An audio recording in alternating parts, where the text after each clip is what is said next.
shape, carburetor shape, apologize. So there's Thunderbird. Now look at this. So there is some of the details if you were wondering.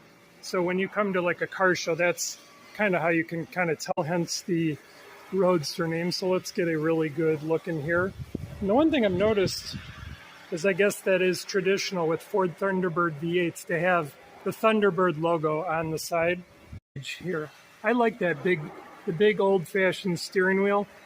I've always wondered what the dice means. Does it mean roll the dice, like if you're going to drag race someone? I would assume that's what that means. So, yeah, let's take another. It says that it's a 5.5 liter V8. And then some websites will tell you that it's a 5 liter V8. But all of them will state that it's around 350 horse. Thunderbird, this was also one of the most popular vehicles that I shot. Look at how long this is. I mean, this is longer than when you see those old Batmobiles at Great America.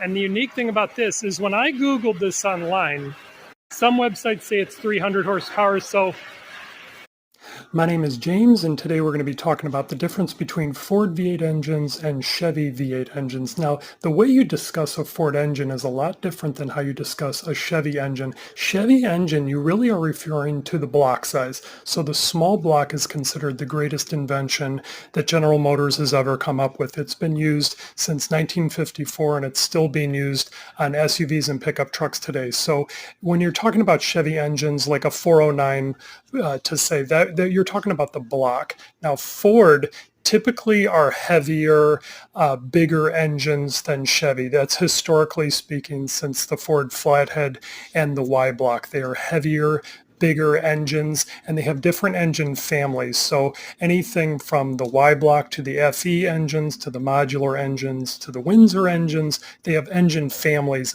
So we're talking about the battle of the big three, that is Ford, Chevy, and Dodge, and their famous V8 engines. So if each of these three engines walked into a bar, the Ford would be the lab coat, always trying to reinvent the wheel.